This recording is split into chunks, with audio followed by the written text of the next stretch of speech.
Good morning, guys. I'm back, baby. It's your boy Si, aka the Mancunian.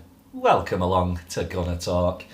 Again, guys, I know it's been a few weeks since I've done one of these. I apologise. Just time is at a premium at the moment. I haven't got much of it. Just what's been going on. I've been doing my notes still on the games. I've just found it really hard to want to talk about us where it's not pretty negative. You guys know I'm a positive person. I'm always smiling, always laughing, always looking to make the best of a bad situation. But even Arsenal is dragging me down at the minute. So I've just, rather than just be negative, I've just sort of took a back seat and watched and collected my own thoughts rather than shared them out loud. I probably should still be sharing them as it's a channel, and that's the point. But I've just not felt up to it. But anyway, we've had 3 games in charge now with Freddie. So let's have a look at it. The latest game against West Ham. The first 2 didn't go well, did they? We were terrible. I said, people had a go at me for questioning his tactics, and I think it's fair that you can criticise what you're seeing. I don't think it's fair to criticise him on training stuff that's a bit more in detail, but I do think you can criticise him just on his lineups and his personnel that he's picking. I think that's fair. I think you could do that of any manager, so I have been doing. And I wasn't convinced by his first 2 lineups, and I thought his third one was remotely better. I said in the second game, I said he gets a 4 from me tonight, Freddie, but he gets a 6 if he changes his lineup in the next game, and he did. So at least he's learning, or at least I hope he's learning, and he's sort of sussing people out. I think maybe the first lineup he picked was just sort of, this is who I should expect to be able to trust. Didn't work out. Then it was like, right, I will give you another chance for me to trust you. Didn't work out. Then his third lineup, it's like, right, now I'll go with people who maybe I think I can trust rather than who I should feel I should trust.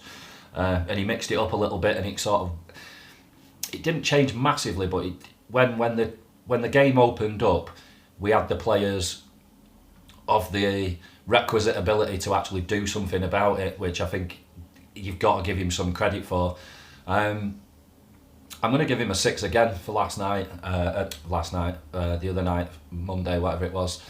The lineup was okay with me. It still had Socrates, Xhaka and Ozil in it, but I have to sort of give Freddie some credit for who do you actually pick over these guys. It's not easy, is it? He's got a real juggling act. There's a real lack of quality, especially in midfield. Maybe there is some good quality there, but it's not quite ready for him to lean on, I think, and for him to maybe go with a midfield of Torreira, Willock and Guendouzi over Torreira, Xhaka and Ozil. That says a lot then to those senior players. Not that I'd have a problem with him letting them know that they're not good enough, but I don't think he's willing to risk it, knowing that we've got games coming up thick and fast where he will have to alternate personnel. So I think he's just trying to keep everybody happy at the minute. So it's a real tricky one judging him. Just lovely at the end of the game. We got the win, and it was nice to sort of see there's been talks, and I mentioned it, saying maybe the players aren't behind him. Maybe he's one of Emery's yes men. Maybe they just don't respect him the same as they don't respect anybody that's come out of that sort of party of Emery's people. But it didn't look that way at the end of the game to me. They all looked pretty relieved to get 3 points, and they all looked pretty happy with Freddie. So that was quite interesting. But he went 4-3-3. Fans, again, you guys get a 10 again. I don't know how you're digging deep, apart from just your pure love for the club that is making you keep turning up in shit weather, whatever day of the week, and keep singing loudly. Honestly, guys, I applaud you, I really do. And I'm just disappointed I can't get there and help out at the minute. It's really frustrating. But anyway, yeah, the fans get a 10, Freddie gets a 6. We went 4-3-3, let's look at the lineup. Leno in net, Ainsley at right back. Apparently Hector got injured in the warm-up, a little tweak of his recurring injury, so hopefully he recovers pretty quick. But Ainsley at right back, Socrates and Callum at centre back, Tierney at left back, Xhaka, Torreira at the base of midfield, Ozil slightly in front of him in the cam position, and then Oba with Martinelli and Pep either side. So let's just get. I didn't write a ton, so I'm just going to fly through it. I didn't write a lot during the game, to be honest. First 15 minutes, first thing I wrote down was Torreira versus Ogbonna at corners. Lol. I just, who's organising that? The shortest man on the pitch versus possibly the tallest. That sort of stuff is playground stuff, and I found it really embarrassing. And like I say, I wrote lol because I just had to laugh. First 50 minutes, Pep's feet. You guys know, I'm telling you, he's the first.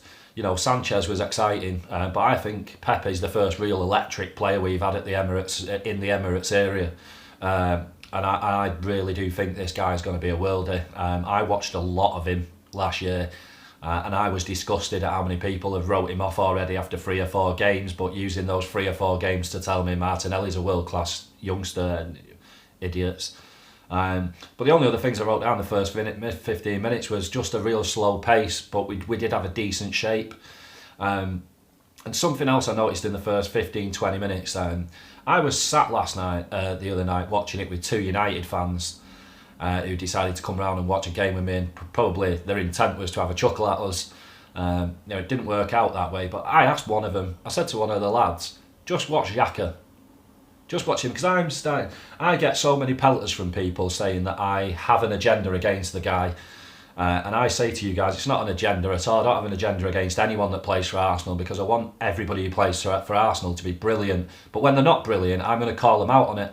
And I said to my mate Mark, I said, watch Xhaka, just watch him. This is a guy who people tell me is our deep-lying playmaker, my captain, men against boys, our leader of men. And I said, just watch this guy. Watch what he does. First 20 minutes, I don't think he was available for a pass once. Because it's as I keep telling people, he hides in the spaces. He sits in that gap between Ozil and the centre-backs, and he puts himself in a position where you can't pass to him. You just can't. And anyone who thinks I'm talking shit, go back and watch the game. Just go and watch the first 20 minutes and just watch Granit Xhaka. Nothing else. Don't watch any other part of the game. Just keep your eyes on him and watch him in those half spaces just hiding. And then he tries to maybe get involved with the attacking play. He can't keep up. If we lose the ball and it goes the other way, he can't keep up. So he just ends up in constant no man's land all the time. And that's why I don't like him, and why I say he's not good enough. And he is shit, and he is very average, and he's been that way since he joined the club. Nothing has changed. And you guys that honestly, a Man United fan could see it, they're looking at him and going, thank fuck we've got McTominay. I'm a big fan of McTominay, but I know a lot of people think he's pretty average. So what does that tell you when United fans are telling you that they're delighted they have an average player, in some of your views, over Granit Xhaka? He's just not good enough, guys. And as I keep saying, a midfield three that involves him and Ozil will never get us anywhere, because there's no pace in it at all, and they don't do enough off the ball to warrant being in the side. Just boils my piss, and I just know what's coming at weekend, but let's not get into that. But yeah, that's what I noticed in the first 15 minutes.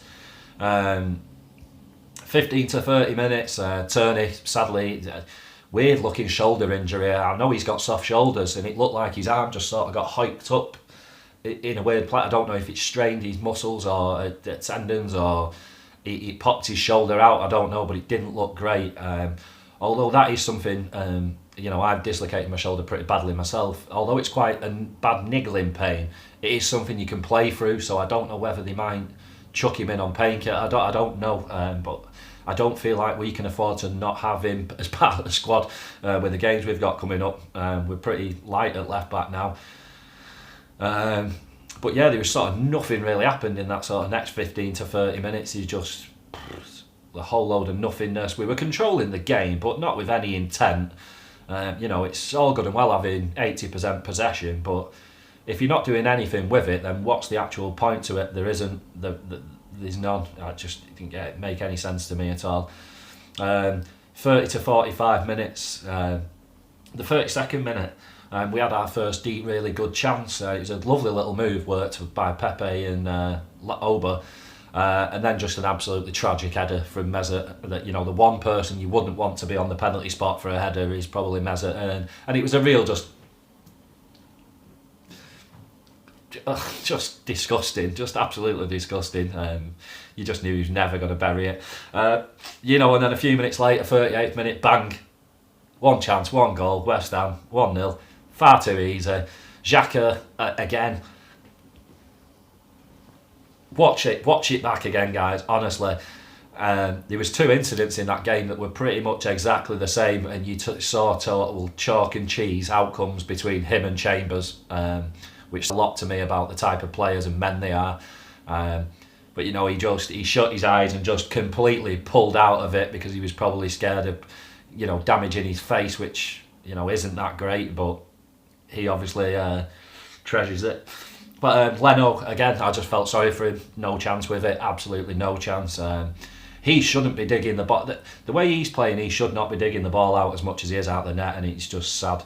But just my notes on the first half, I just wrote dull as fuck again. Big capital letters, dull as fuck again. And I'm not going to change my opinion on that. It was terrible. Bit like, say, changing personnel, but still no style of play at all.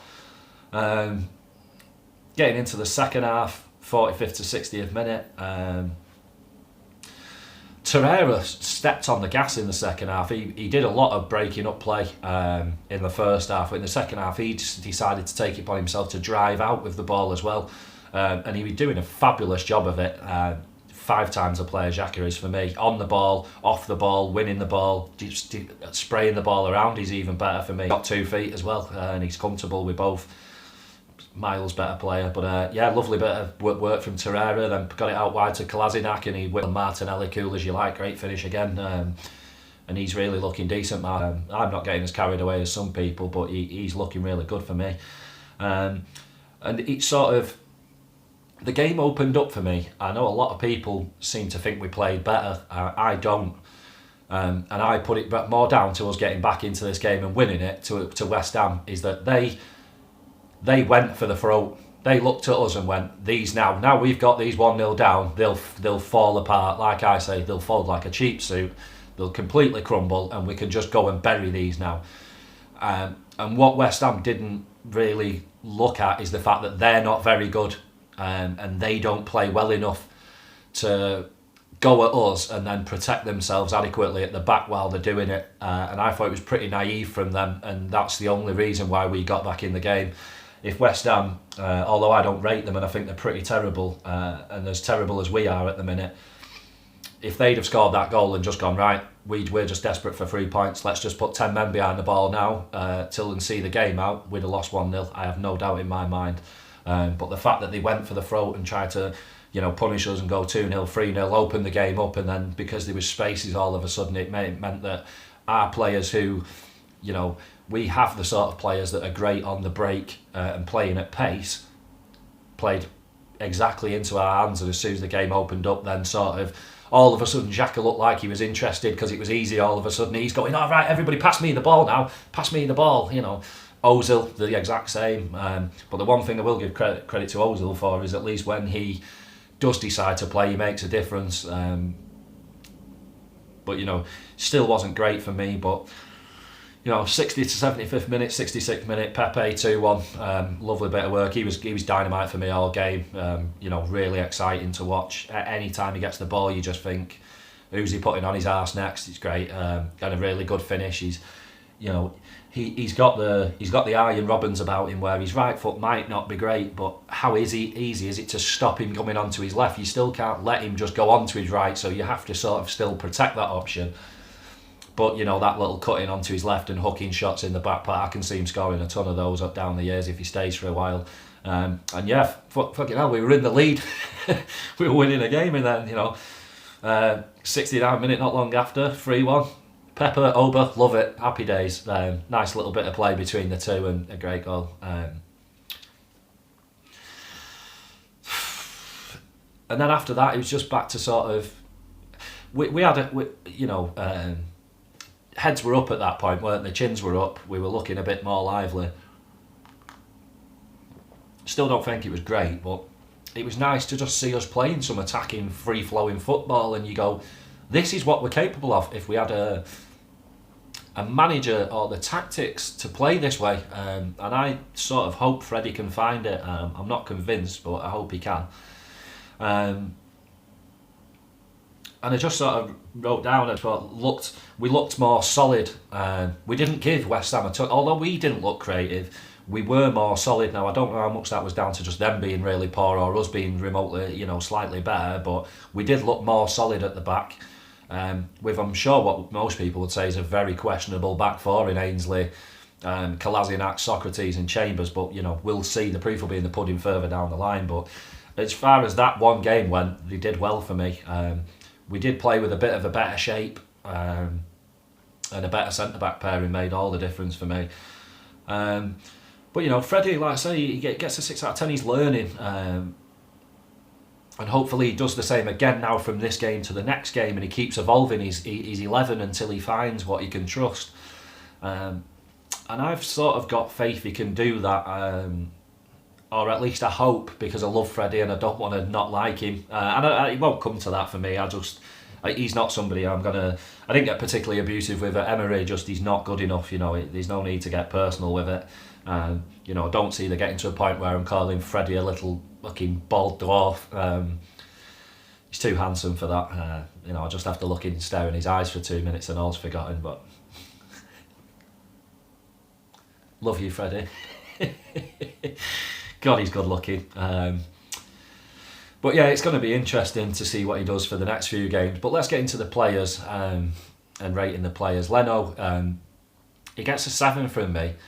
I thought he did really well in everything he had to do. I thought he had some really good command of his box all game. He's just growing in confidence all the time. And even though he's, it's like he's facing the Alamo every week by himself. He's coming through. He's one of the only players that's been coming through this entire rough patch with any real credit of what a bloke you are, mate. Way too good for us at the minute, way too good.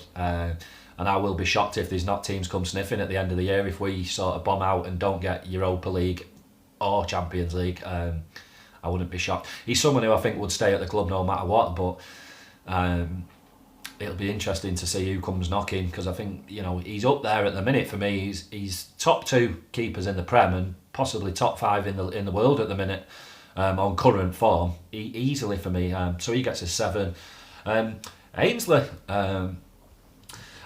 I nearly went a little bit over the top with these ratings because I did like most people and I was just delighted that we won, and I started to over-egg it a little bit, so I knocked everyone down a couple of points because it's like we're playing a shit West Ham side, and apart from for 10, 15, 20 minutes in the second half, we weren't in the game again, so I had to rethink my evaluation of everybody in the performance. But Ainsley gets a 6.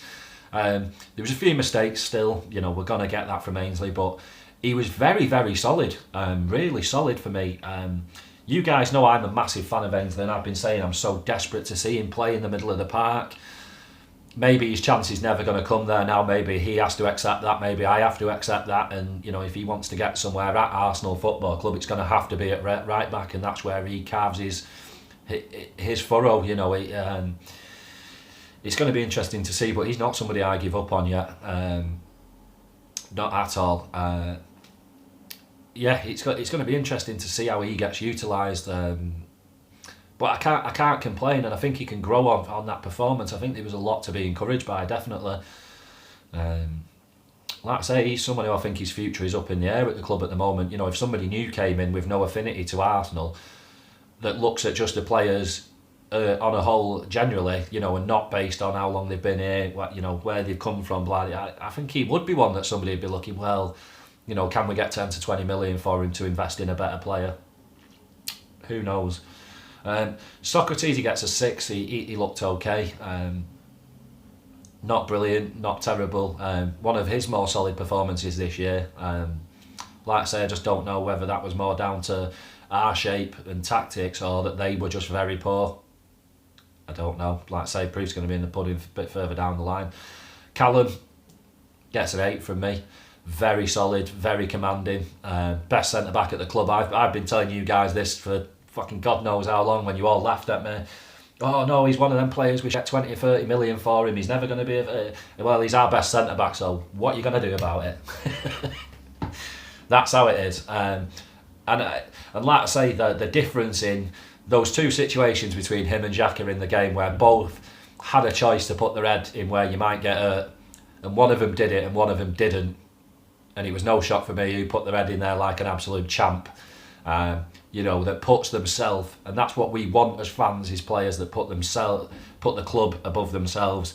And he basically went, I will break my entire face for Arsenal Football Club, get in there. And he won it like a man, whereas, my little bum chum further up the field absolutely ducked out like a prize-winning prick, and wanted to save his face that's not that great over the football club getting 3 points, so fuck him.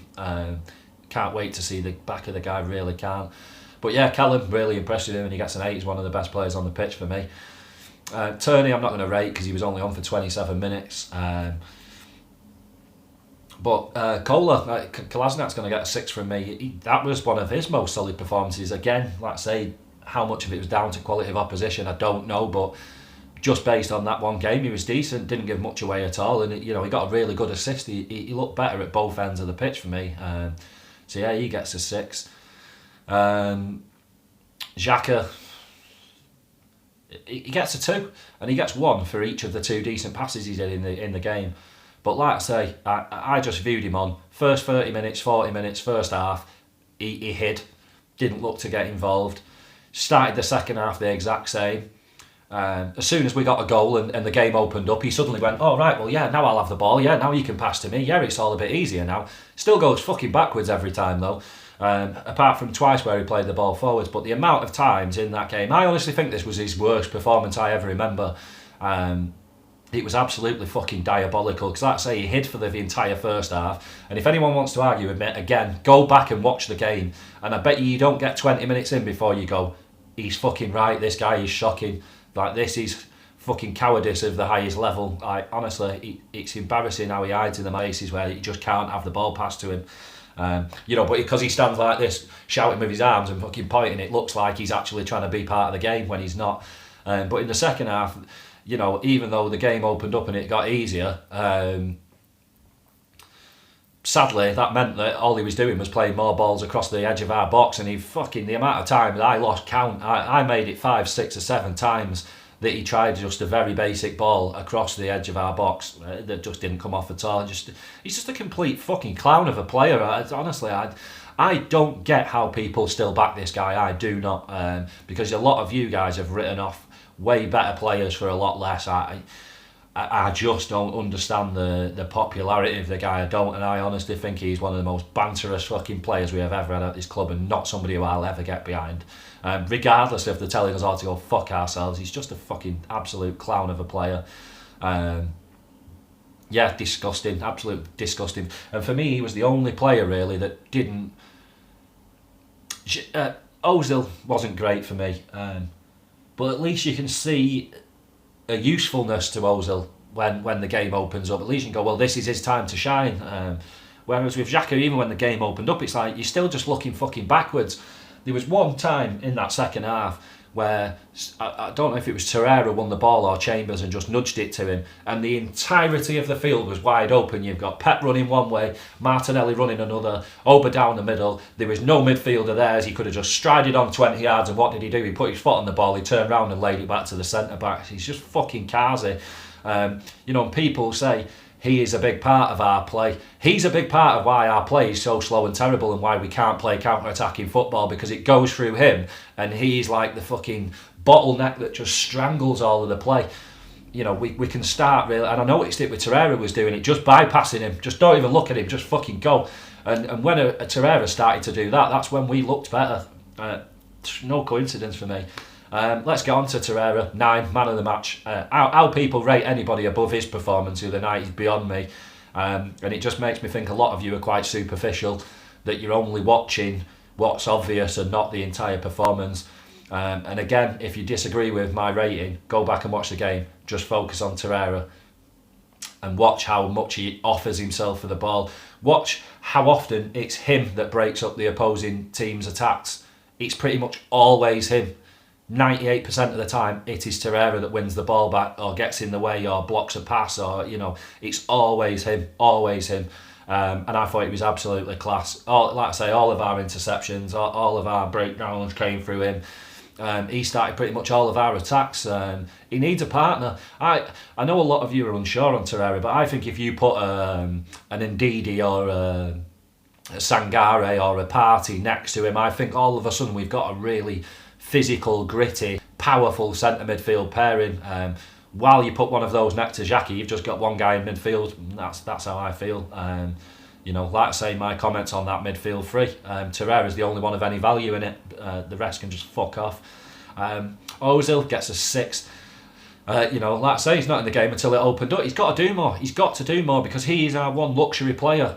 Maybe along with Aubameyang. Maybe Aubameyang's a bit of a luxury player, but Aubameyang, it's a tricky one to weigh up. But Ozil's the one player that really you're looking at him to just be the attacking output. You're not really looking at Mesut to say, I want to see you win a slide tackle on the edge of the box. He's someone that if he does his attacking work, you don't want him to do any defensive, and he's just not quite doing enough. Like I say, maybe a 6 is too fair for him. Maybe he deserves a 4. But I did think he was okay once the game opened up, and he does make a difference. But I don't. For me, why can't we find a midfielder that's got more physicality to them and can play the ball like Mesut Ozil, or at least be as effective? You look at the minute sort of players that are doing well in that position. Well, is he better than James Maddison currently? I wouldn't pick him over James Maddison. I don't know how you guys feel, but it's tough. I look at. I don't want to get away. I'm sick of people comparing players, but he's just not doing enough. That's just it for me. I'm not going to get on a rant, but he's just not doing enough. Pepe, the boy Pep, he gets a 9. He was joint man of the match for me with Torreira. I thought they were the two absolute standouts, closely followed by Callum.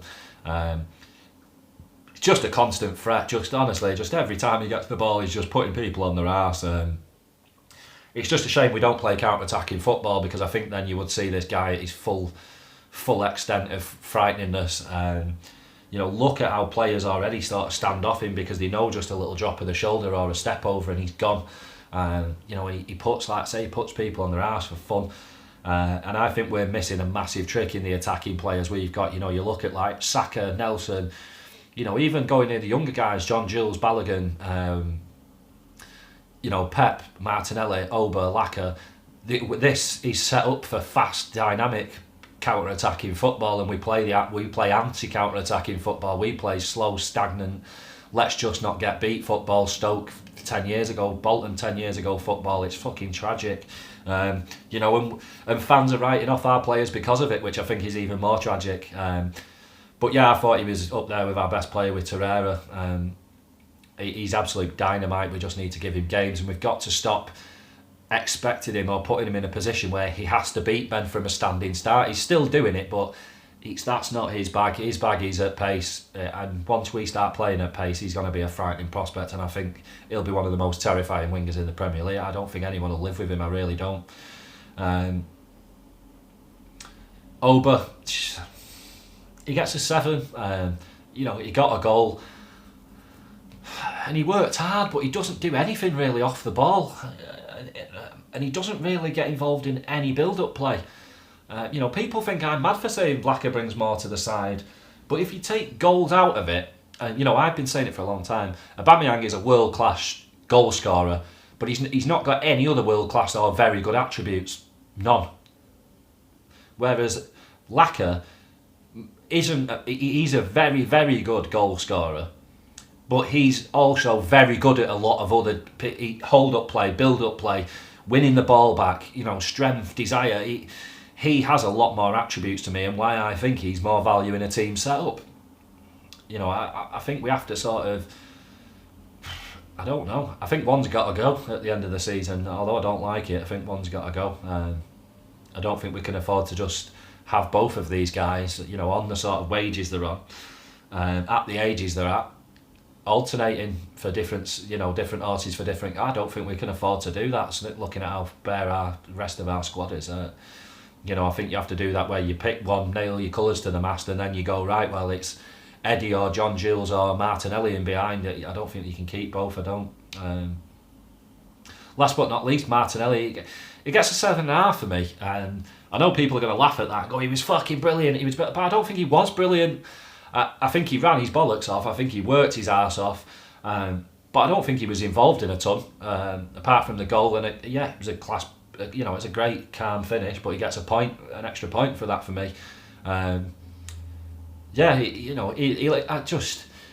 People are getting way too carried away with him, way too carried away, and I think you've all got to just chill out a little bit.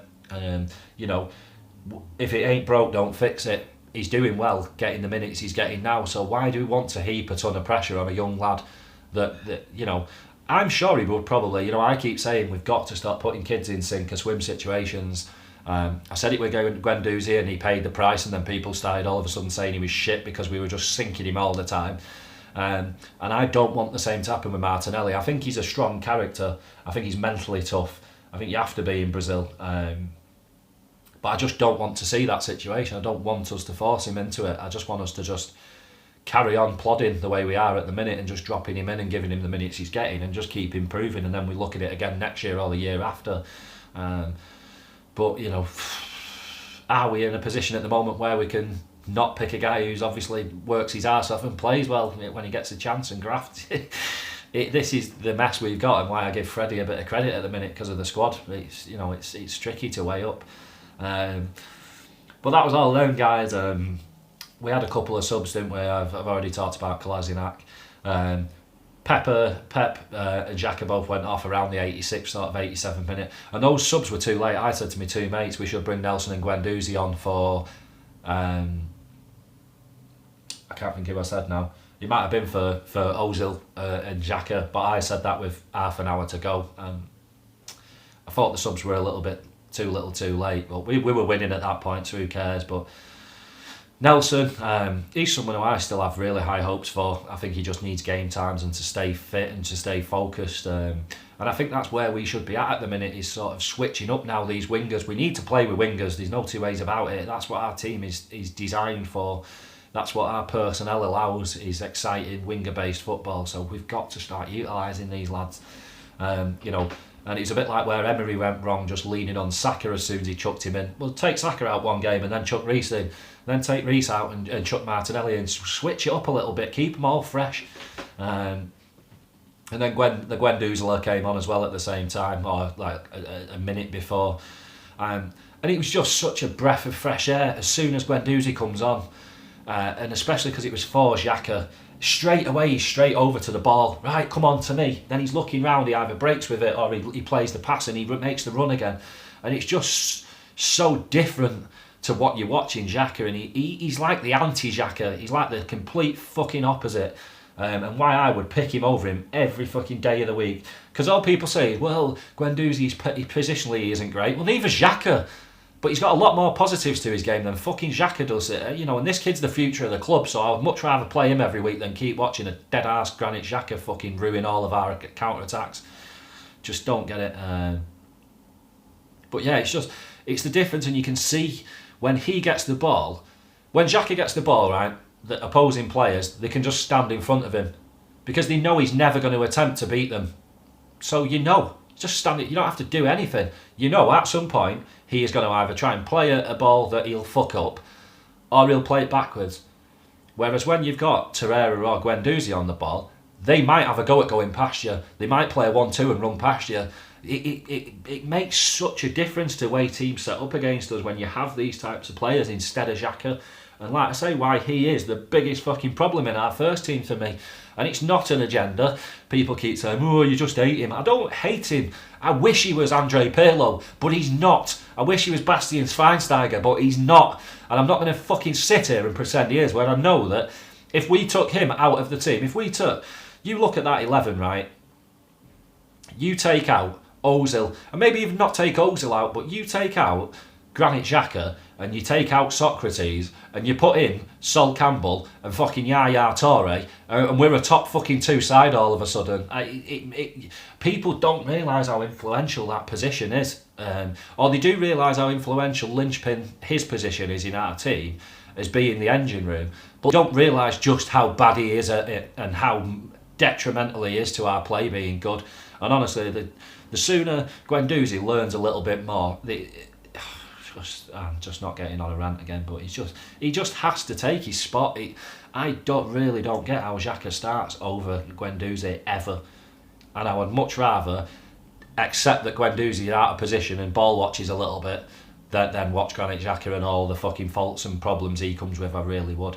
So that was the lineup, guys. That was the ratings. I'm sure a lot of you guys think I'm really downbeat and miserable. I'm not. I just don't think there was a ton to get excited about. Yes, we look lively for 10-15 minutes, but unless another team's that naive towards us, I don't see anything changing next week. You know, you look at the games coming up. Standard Liège tonight. We're pretty much through. I don't see that. I think we need to get beat 5-0 to go out. I don't see that happening as bad as we are. And then City at weekend, and I look now, and that was my big thing with Turney. It's like, well, does Kolasinac now start both of those games? If not, do we play Ainsley at left back tonight? It suddenly makes our back line look a lot worse, and I'm really scared for that City game. I was going to do some predicted lineups for these games, but I just don't know what to make of it. Because I think, as much as I want to give Freddie some credit, I think he'll think we were good against West Ham. I think he'll go, right, that's my starting 11 now. So I think he'll start with that again on against City. And if he does, I think that midfield three will get absolutely banjoed. If we've got a midfield three of Torreira, Xhaka and Ozil, I honestly expect a bloodbath. I think City are going to be hungry anyway after losing the Manchester derby. I really think they're going to use us as a confidence boost, and the personnel they've got, if they turn it up for 5 minutes, will be 4-0 down. I'm just praying that Leno is on fire. I don't know. I hate feeling like this. I don't like going into games feeling like we're going to get fucking trounced, but I can't. I haven't seen enough in the last 3-4 months or in Freddie's first 3 games to suggest that we're going to go and give it to City. I'm sorry, I want to think that we're going to win 5-0, but I think it's much more likely that we get beat by a cricket score. I do, and I'll be impressed if we score against City. As bad as they, and this is what hurts me, is as bad as they are at the minute, they're not great. They're having a real wobble in confidence at the moment, but they're still far superior to us, and they play with a style which, even when the times are tough, the style will get them through tough moments, whereas we're not playing with that at the minute, so that's why we're sinking in tough moments. But yeah, I think he'll stick with that lineup for Sunday. Not that I like it, but I think he'll stick with it. So what does that leave him to play with tonight? Well, Martinez in net, you know, that's going to be a definite. Left back, like I say, we haven't got 2 left backs now, we've only got 1. So does he try and play Kolasinac in both games? I doubt it. So maybe he plays Ainsley at left back. Maybe he played Saka. You know, he could possibly put Saka there at left back, which I've not really thought about up until now. Who knows? But centre defence, I'd go Holding and Louise. Yeah, in fact, I'll tell you what my back four would be. I'd go Ainsley at left back, Holding and Louise at centre back, and I'd go Mustafi at right back. Like I say, this isn't what I would want to pick. This is what I feel like we're going to have to. Centre mid, he's going to go, well, what's he got left? He's not going to play Xhaka, Torreira, Ozil, so he's going to go Guendouzi, Willock. I'd love to see Guendouzi, Willock, Emile Smith-Rowe. Not sure if he will. Like I say, I'm trying to think of what personnel he's got. You just look at it this way. Front three, what's left, you've got to say it'd be Lacazette down the middle, and that's where I would say Saka and Nelson out wide, and I think that's quite an interesting team. I don't like the back four, but I think the rest of it's pretty interesting. It'd be fairly entertaining to watch. Who knows? I mean, I'd have loved. I'll tell you what. Right? I'll tell you what my lineups would have been. Against City, I'd have gone Leno in net. I'd have gone Bellerin at right back. I would have gone Turney at left back, and I'd have gone Socrates, Chambers at centre back again. But in the middle of the park, I'd have put Torreira and Louise next to each other, and then Guendouzi in front of those two, or as a midfield three. Fuck Ozil off, because I don't think we'll get away with any sort of passenger performances from anyone. So I'd go Guendouzi, Louise, Torreira in midfield, and then I'd go Laka through the middle, and Martelli and Pep out wide again, and I wouldn't play Aubameyang people are going to think I've lost the fucking plot and I need putting in a Priory, but I just think he brings so much more as a team player. Might not get half as many goals, but he brings so much more to the table than Oba. And then my team for tonight would have been Martinez in net, Ainsley at right back, Kolasinac at left back, and I'd have gone Mustafi and Holding at centre back, and then I'd have gone with Xhaka, Willock, Emile Smith-Rowe in midfield, and then I'd have gone Aubameyang through the middle, Nelson and Saka either side. That's what I'd have gone with. But I'd say what's happened now with injuries and all the rest of it, it's going to make it tricky. And this is where I do feel sorry for Freddie now, because I do feel his job isn't easy at the minute. I think it's why we've got to get somebody. I don't know in the manager situation at the minute. It depends. We really don't know who's available right now and who's looking as a view to the summer. So I think we sort of, rather than knee jerk it, I think we just have to go with Freddie till the end of the season, and just if that means we bomb, we bomb. We were bombing anyway if we'd have kept Emery. So I just don't know. I don't know. You know, noises this morning. Ancelotti's available. Would you want him? I just don't know I don't know who my ideal choice is for a manager. I don't know who's going to have the bollocks big enough to come in and do what I want, and I think that's my problem with why I can't pick a manager, because I can't think of one manager that'll come in, that'll go, Luiz, Socrates, Mustafi, fucking gone, right, El Nene, Xhaka, gone, Ozil, gone, Mkhitaryan, gone, one of Oba or Laka, gone, and make the hard decisions and then get us playing good football. And first and foremost for me, making us defensively sound and hard to beat before we concentrate on, well, I just want us to score 6 goals every week. Fuck that. It's a style, substance over style every time for me. I'd rather get back to winning and being taken seriously than just a team that can score goals every week. It's like I say, just because you score 4 every week doesn't mean the other team won't score 6, but if you stop conceding goals every week, you give yourself a chance to win games. So that's why there's so much more value in it for me. But looking at that, somebody asked me about the Robbie TalkSport stuff. Not really got. Well, I've got a bit of a view on it, but fucking embarrassing. Just 2 things I have no real time for. Don't watch Arsenal Fan TV. Got blocked, and I'm the same with TalkSport. I haven't blocked. Very similar platforms to me. Spread hate. And that's how they make their money, is through hate. TalkSport do it with getting mental fuckers ringing up, fucking shouting and lambasting everybody under the sun. And Arsenal Fan TV is slightly different in that they already have them people employed and they just have them lined up to do it. That's where I was sided with Robbie on it, because I thought TalkSport are embarrassing themselves trying to act like Arsenal are a hate spreading platform where. We've seen it as Arsenal fans with Durham. All he does is tries to fucking rattle Arsenal fans all day and night. So they can fuck off with that. But I found it very interesting listening to the actual content of what was said. And I thought it was very interesting. To me, Robbie lied within the first 5 words that came out of his mouth when he said about Arsenal Fan TV changed their name to AFTV just through choice. Don't buy that for 1 minute. I think the club realised that how toxic they were, especially at the end of it, and made him change it. I think they legally took them to, served them notice that you can't, copyright or whatever, you can't have the club name in your fucking title. And I'll show my arse if that it was just very coincidental timing that Robbie just decided we want to call ourselves AFTV instead of Arsenal. Don't fucking buy it for 1 minute. So I thought that was an interesting way to start.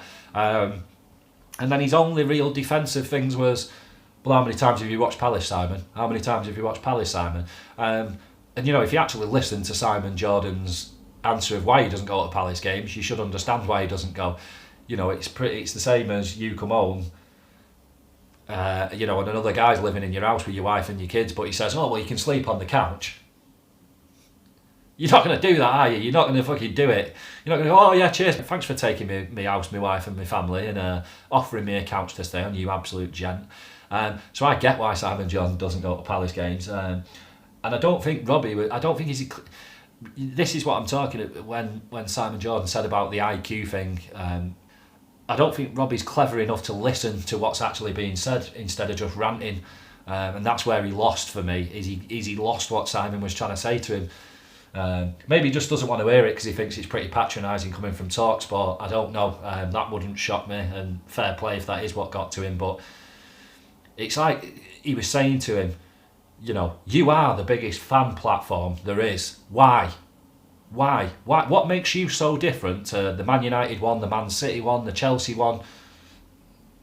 You know, at the end of the day, Chelsea's presenter is a fucking lot better looking than Robbie. I'd much rather stare at her than Robbie.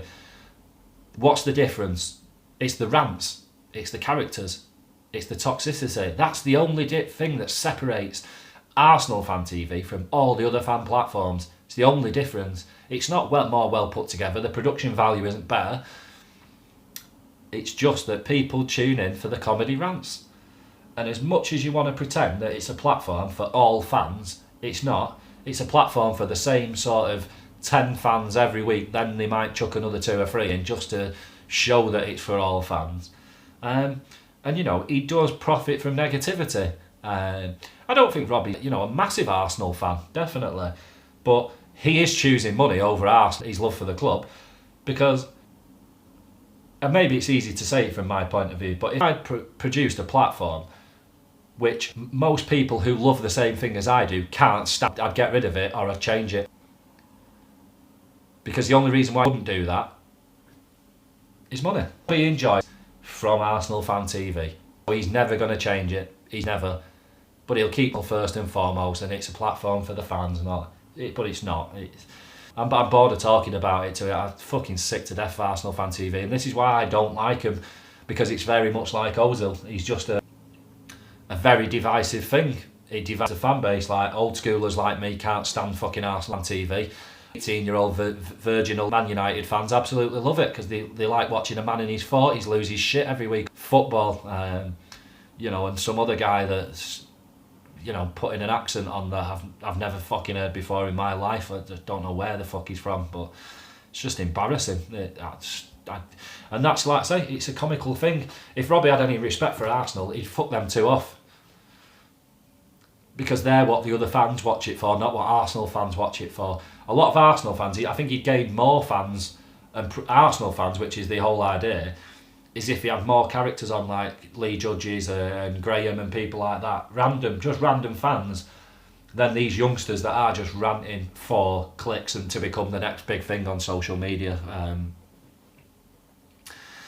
Answer, but just down with both of it for me. Fuck Arsenal Fan TV and fuck TalkSport. My life's been so much better for muting and blocking both any of that shit anymore.